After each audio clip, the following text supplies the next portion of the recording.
ناظرین گاڑیاں تو ہو گئی ہیں سستی، یعنی کہ امپورٹڈ گاڑیاں سستی ہوئی ہیں، اور ڈیفینیٹلی جو دوسری گاڑیاں جو ملک کے اندر بن رہی ہیں وہ بھی سستی ہوں گی اس کو دیکھ کے، کیونکہ جب امپورٹڈ گاڑیاں سستی ہوتی ہیں تو پھر دوسری بھی ہو جاتی ہیں۔ لیکن کون سی گاڑی کتنی سستی ہوئی ہے، ایک تو آپ کے لیے یہ بڑی اہم انفارمیشن ہوگی، اور سب سے بڑی بات جو آپ جاننا چاہتے ہیں وہ یہ ہے کہ پھر کون سی گاڑی لی جائے، یعنی کہ کس طرح کی گاڑی، کس قسم کی گاڑی جو ہے وہ خریدنی چاہیے۔ آپ نے گاڑی خریدنی ہے، آپ ذرا رکیے۔ ایک تو یہ ہے کہ یہ بل جو ہے یہ پاس ہو گیا ہے، یہ جو قانون ہے یہ پاس ہو گیا ہے، اور یہ کب سے لاگو ہوگا ایک تو یہ میں آپ کو بتاؤں گا، اور کون سی گاڑی کتنی سستی ہوئی ہے اور کون سی گاڑی آپ کو خریدنی چاہیے، یہ بھی میں آپ کو یعنی کہ ان لوگوں کی رائے آپ تک پہنچاؤں گا جو یہ کام کرتے ہیں اور بڑی دیر سے کرتے ہیں اور بڑا تجربہ رکھتے ہیں۔ میاں طاہر دیکھیں، ہوا یہ ہے کہ امپورٹڈ گاڑیوں پہ ایک عرصے سے ایک ٹیکس لگا ہوا تھا، ایک ڈیوٹی گورنمنٹ نے لگائی ہوئی تھی، اور اس سے یہ ہوا، ایک آپ کو یاد ہوگا کہ ایک دور تھا کہ امپورٹڈ گاڑی پاکستان میں ایک آپ سمجھیں کہ سیلاب آیا ہوا تھا، وٹس اور ہر قسم کی گاڑی، وٹس نے تو ہر جگہ وٹس نظر آتی تھی، وہ بڑی اچھی مضبوط گاڑی ہے تو وہ کرولا کی لیکن اچھی گاڑی، اور پھر یہ ہے کہ ایک مڈل کلاس کے لیے بہت زبردست گاڑی تھی، اور پھر اسپیشیس گاڑی اور سارا اچھا۔ خیر یہ تو باقی بھی اسی طرح ہیں، جو جاپان سے امپورٹ ہوتی ہیں اور جو ساؤتھ کوریا سے ہوتی ہیں گاڑیاں تو ان کی زبردست ہوتی ہیں۔ اچھا اب یہ ہوا کہ وہ جب حکومت نے اس پہ ایک ڈیوٹی لگائی، جو کہ اصل میں اس کے پیچھے جو ایک وجہ تھی وہ یہ تھی کہ حکومت چاہتی تھی کہ جو موجود پاکستان کے اندر جو گاڑیاں بنانے والی کمپنیاں ہیں ان کا کاروبار جو ہے وہ ڈاؤن جا رہا تھا۔ آپ نے دیکھا کہ پاکستان میں 2 سے 3 کمپنیاں ہی رہی ہیں اور انہوں نے راج کیا ہے، ہیں وہ باہر کی کمپنیاں، کو پاکستان کی اپنی کوئی کمپنی نہیں ہے، لیکن انہوں نے یہاں آ کے راج کیا ہے، یہاں پہ آ کے انہوں نے گاڑیاں بنائیں، جو بھی بنائی جیسی بھی بنائی وہ ایسے نکلی۔ اس کی وجہ یہ جو پالیسی تھی نا کہ جو امپورٹڈ گاڑیاں ان کے اوپر پابندیاں لگی ہوئی تھیں، کس طرح کی ٹیکس لگا ہوا تھا، اس کی وجہ سے کوئی امپورٹ ہی نہیں کرتا تھا، گاڑی مہنگی ہو جاتی تھی۔ اچھا پھر ایک وقت آیا جس کی میں ابھی ذکر کر رہا تھا کہ پھر وہ پابندیاں نرم ہوئیں، اور پھر یہ کہ ٹیکس کم ہوا تو گاڑیوں کا فلڈ آ گیا، اور مارکیٹ جو ہے وہ جاپانی امپورٹڈ یعنی کہ جو ری فربشڈ گاڑیاں ہوتی ہیں، نئی گاڑیاں تو نہیں، نئی گاڑیاں لینے کے تو جن میں سخت ہوتی ہے وہ تو اس وقت بھی لیتے ہیں جب پابندی یا ٹیکس زیادہ ہوتا ہے، لیکن یہ لوگ وہ ہوتے ہیں جو میرے آپ کے جیسے، اور پھر یہ ہے کہ تھوڑا سا اوپر والے لوگ اور پھر تھوڑے سے نیچے والے لوگ، ہر طبقے کے لوگ، جنہوں نے 600 سی سی گاڑی لینی ہے، یا جنہوں نے 1000 سی سی لینی ہے، یا جنہوں نے 1500 سی سی لینی ہے، یہاں تک کچھ پھر 1800 سی سی والے بھی ہوتے ہیں، لیکن اس سے اوپر والوں کی بات نہیں میں کر رہا۔ تو پھر انہوں نے پابندی لگوائی ان کمپنیوں نے، اور پھر انہوں نے اپنا ٹھیک ٹھاک بزنس کیا۔ اب آپ دیکھیں پاکستان میں کتنی کمپنیاں آ گئی ہیں یہاں پہ گاڑیاں بنانے والی، تو بری بات تو نہیں ہے، لیکن مطلب یہ یا تو پھر پاکستان کی اپنی کمپنیاں ہوں یا پھر کمپٹیشن رہنا چاہیے۔ مطلب کیوں میں یہ بات کر رہا ہوں، یہ میرے اور آپ کی جو بات ہے وہ اس لحاظ سے ہم دیکھتے ہیں نا، چھوڑیں باقی چیزوں کو۔ ایک تو یہ ہے کہ اگر یہ کمپٹیشن نہیں ہے تو پھر آپ کو ٹین ڈبہ ہی ملتا ہے۔ اب دیکھیں نا گاڑیوں میں کیا لگا ہوتا ہے، جو پاکستانی گاڑیاں ہوتی ہیں کہیں کہ تھوڑی سی لگ جائے تو پچک جاتی ہے اندر کی طرف، ایسے لگتا ہے جیسے گھی کا ٹین نہیں ہوتا، ٹین ڈبہ وہ لگایا ہوا اس کی باڈی کو۔ سسپینشن نام کی کوئی چیز ہی نہیں ہے، کہیں کو پتہ ہی نہیں ہے سسپینشن بھی کو ہوتی ہے گاڑی کی، یعنی کہ گاڑی جو ہے وہ 1-2 سال چلتی ہے اور کھڑک جاتی ہے، ٹھک ٹھک ٹھک ٹھک ٹھک ٹھک ڈانس کرنا شروع کر دیتی ہے۔ اور لگژری والا تو کوئی ہے ہی نہیں، کوئی سین ہی نہیں ہے۔ ہاں مہنگی گاڑی لیں تو وہ 1-2 سال آپ کو تھوڑا سا لگژری وقت گزار دیتی ہے، لیکن یہ جو جاپانی گاڑیاں ہیں جو انہی کمپنیوں کی ہیں، یعنی کہ ہونڈا، کرولا اور یہی کمپنیاں، سوزوکی، یہ باہر سے اگر آپ لے کے آئیں گے جاپان سے، یا پھر کچھ 1-2 آئی تھی ساؤتھ کوریا سے، تو ان کی کیا ہی بات ہے۔ تو اب کیا ہوا ہے کہ حکومت نے دوبارہ سے، یہ بھی ایک خیر خاص قسم کا پریشر بھی تھا، اور ویسے ٹھیک ہے کمپٹیشن ہونا چاہیے، اس وجہ سے میں اس پریشر کی بات ہی نہیں کرتا، وہ ایک پولیٹیکل پریشر تھا، ایک بندہ آیا اس نے بڑ بڑ بولا، پھر اس کے ساتھ بھی کچھ لوگ پیچھے تھے تو انہوں نے کہا کہ اچھا چلو یہ کر بھی دیتے ہیں، ویسے بھی بتھیری عیاشی ہو گئی ہے، جو ہماری لوکل کمپنیاں انہوں نے بہت عیاشی کر لی ہے، تو اب تھوڑا سا یہ بھی کر دیتے ہیں 1 سال کے لیے صحیح. اب 1 سال تو ہے نا کم از کم. اب ہوا کیا میں اب آپ کو وہ بتاتا ہوں. ہوا یہ ہے کہ 2000 سے، یہ تو میں اب ویسے ہی آپ کے علم کے لیے بات کر رہا ہوں کہ 2000 سی سی سے 3000 سی سی تک گاڑیاں جو ہیں، جو باہر سے آنے والی گاڑیاں ہیں، ان پر تو ٹیکس بڑھ گیا ہے. یعنی کہ 2000 سے 3000 پر ٹیکس بڑھا ہے، 86% ڈیوٹی لگ گئی ہے. اور 3001 سی سی سے اوپر گاڑیاں جو ہیں ان پر 92% ڈیوٹی لگ گئی ہے.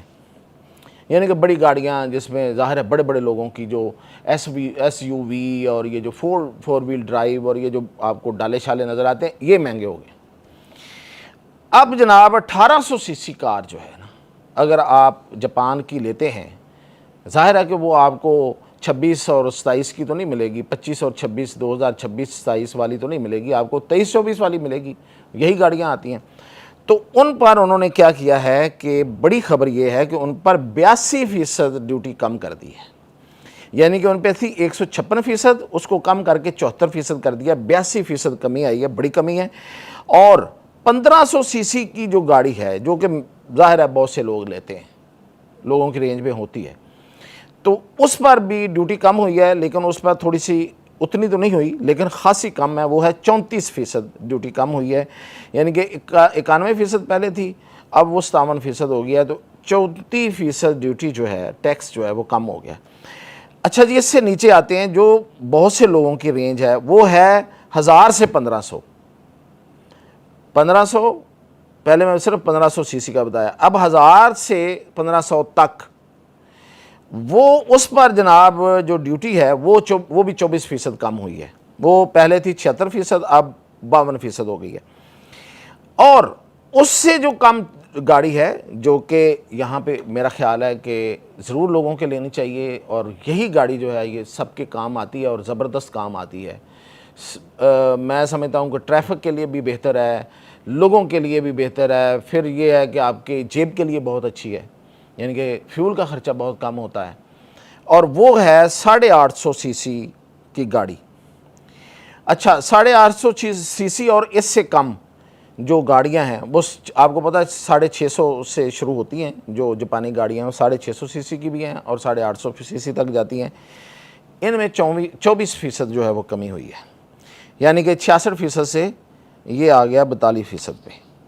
اچھا جی، اب میں رف آپ کو ایک اندازہ بتا دیتا ہوں کہ آپ اگر 850 سی سی کی گاڑی امپورٹر لیتے ہیں تو وہ اب آپ کو جو موجودہ قیمت ہے وہ بنتی ہے اس کی کوئی 35 لاکھ.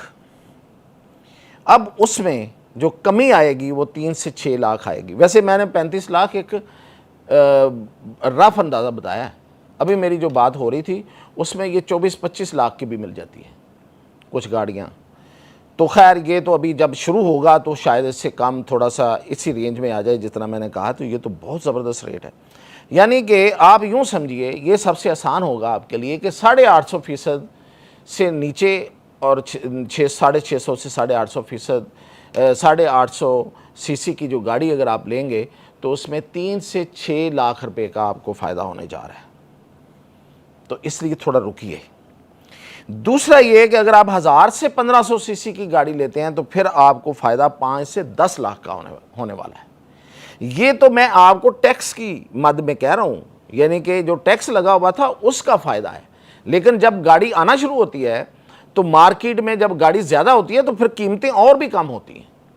تو اس لیے یہ تو میں نے آپ کو ٹیکس کی جو رعایت آپ کو ملنے جا رہی ہے وہ ہے 3 سے 6 لاکھ، جو 850 سے 650 سے 850 سی سی، اور 1000 سی سی سے 15 میں 5 سے 10 لاکھ کا فائدہ ہے. لیکن جب یہ آئے گی تو اس کی اپنی قیمتیں اور کم ہوں گی. اور پھر یہ کہ جو ملکی گاڑیاں ہیں جو ہمارے ملک کے اندر بنتی ہیں ان کی قیمتیں جو ہیں وہ بھی کم ہوں گی. تو اوورال تو گاڑیوں کی قیمتیں کم ہو رہی ہیں. کب سے کم ہو رہی ہیں؟ 1 جولائی کے بعد یہ عمل درآمد ہو جائے گا اس پہ. تو ابھی کچھ دن رک جائیں. 1 جولائی کے بعد جب اس پہ عمل درآمد ہو اور جو پورٹ میں کھڑی گاڑیاں یا پیچھے سے اور آئیں گی وہ جب آنا شروع ہوں تو شو رومز کا چکر لگائیے.